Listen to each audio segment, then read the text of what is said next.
Dizem que o tempo cura tudo, mas lá no interior de Minas, o povo mais antigo gosta de contar que o tempo às vezes também pode pesar. E não, eu não tô falando de saudade, nem daquela melancolia que aperta o peito. Eu tô falando de quilos de chumbo, de algo que te puxa pro chão, que te curva a coluna, te rouba o ar.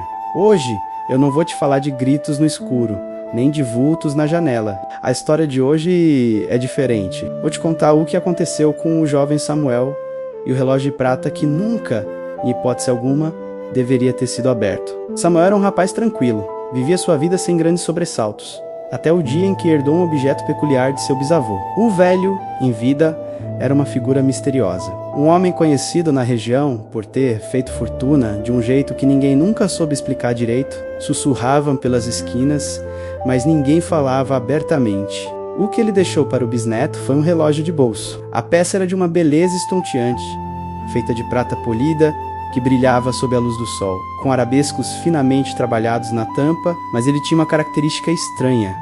Algo que Samuel percebeu assim que o pegou na mão pela primeira vez, era absurdamente pesado. Não era o peso normal de um objeto de prata, por mais maciço que fosse. Parecia que havia um pequeno bloco de chumbo escondido lá dentro. Ainda assim, encantado pela beleza do objeto e pelo valor sentimental, Samuel passou a alçá-lo preso ao colete, como se fazia antigamente.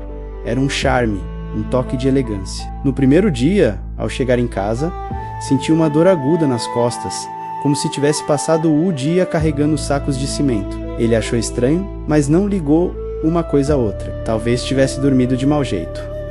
Mas nos dias seguintes, a situação só piorou. O peso do relógio parecia aumentar a cada amanhecer. Samuel, um jovem de postura ereta, começou a andar curvado, os ombros caídos para a frente como se um fardo invisível o esmagasse. Logo, a corrente do relógio começou a deixar uma marca em sua pele. Não era uma marca de atrito, mas uma sensação estranha, uma queimadura que não vinha do calor, mas de um gelo que cortava. E a parte mais sombria, a mais inexplicável de tudo isso, era que o relógio não tinha ponteiros. Ele não marcava as horas.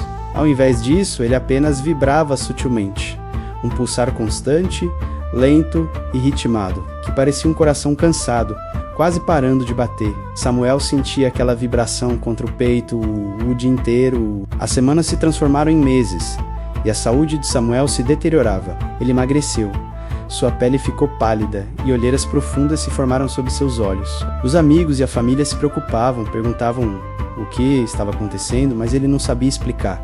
Como dizer que estava sendo esmagado por um relógio de bolso? Quem acreditaria? Ele se sentia cada vez mais isolado, preso a um tormento silencioso. O peso no peito não era mais apenas físico, era uma angústia, uma tristeza profunda que ele não conseguia identificar. Certa noite, exausto, sentindo que mal conseguia respirar pelo peso esmagador no peito, Samuel finalmente adormeceu e teve um sonho vívido, real demais. Nele, seu bisavô apareceu. O velho não parecia em paz. Seu rosto estava contorcido em uma expressão de dor profunda, e de seus olhos escorriam lágrimas espessas e cinzentas, como metal derretido. Em silêncio, o bisavô apenas apontava com o dedo trêmulo para o relógio que pendia no colete de Samuel. Naquele instante, no universo dos sonhos, Samuel entendeu tudo. A verdade o atingiu como um raio. O relógio não era um acessório, nenhuma joia de família. Era um recipiente. Dizem que o bisavô,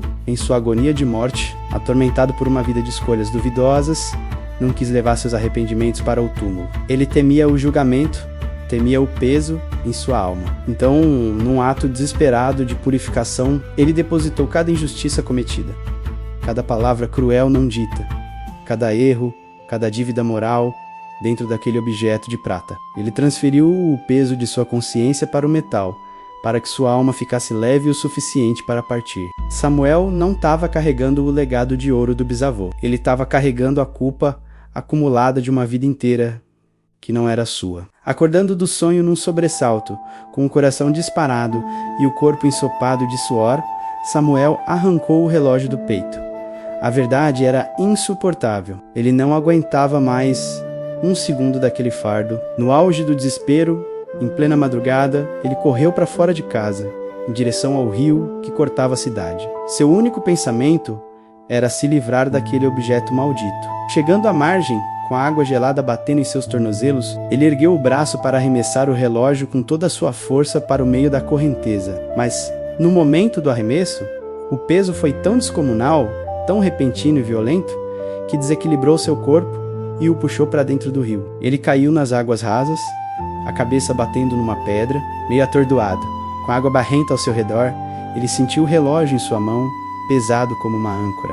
Foi então que, com as mãos trêmulas e a força que lhe restava, ele finalmente conseguiu forçar a tampa e abrir o relógio. Lá dentro não havia engrenagens, molas ou qualquer mecanismo. Havia apenas uma pequena e solitária mecha de cabelo branco e um minúsculo bilhete de papel, amarelado e úmido, dobrado com cuidado. Com um coração na boca, Samuel o desdobrou. A caligrafia era frágil, quase ilegível, e dizia: "Perdoe-me por não ter sido capaz de carregar o que eu mesmo criei." Naquele momento ali, de joelhos dentro do rio, Samuel entendeu a profundidade do sofrimento de seu ancestral. Não era um ato de maldade, mas de desespero. Olhando para o bilhete, com lágrimas rolando pelo rosto e se misturando com a água do rio, Samuel sussurrou para o vazio da noite: "Eu te perdoo." No exato instante em que as palavras saíram de sua boca, algo incrível aconteceu. O relógio em sua mão, antes pesado como chumbo, flutuou. Ficou leve como uma pena. Boiou por um segundo na superfície da água e depois foi levado suavemente pela correnteza, desaparecendo na escuridão. Samuel sentiu como se toneladas tivessem sido tiradas de seus ombros. Ele se levantou e, pela primeira vez em meses, sua coluna estava ereta. Ele respirou fundo, enchendo os pulmões de ar como nunca antes. Dizem que depois daquela noite Samuel recuperou sua saúde e sua alegria, mas uma marca ficou. Até hoje, ele nunca mais conseguiu usar nada no pescoço ou nos bolsos. Nem um colar, nem uma chave, nem uma moeda. O alívio que sentiu foi tão profundo, tão libertador, que qualquer peso, por menor que seja, agora parece um insulto à sua liberdade. Histórias assim nos fazem pensar, não é mesmo? O que será que estamos carregando que não nos pertence? Uma culpa, uma responsabilidade, uma tristeza que pegamos de outra pessoa? Se esse caos tocou você de alguma forma, não se esqueça de curtir o vídeo e compartilhar com aquele amigo que adora uma boa história de mistério. E eu quero muito saber a sua opinião, comenta aqui embaixo. Você já sentiu um peso inexplicável na sua vida que não era físico? Como você lidou com isso? Eu leio todos os comentários e quero agradecer de verdade a cada um de vocês que parou tudo para me ouvir hoje. É um prazer compartilhar essas histórias e um muitíssimo obrigado de coração aos nossos novos inscritos. Sejam muito bem-vindos à nossa comunidade de contadores e ouvintes de causos. É uma honra ter vocês por aqui, um grande abraço e até o próximo caos.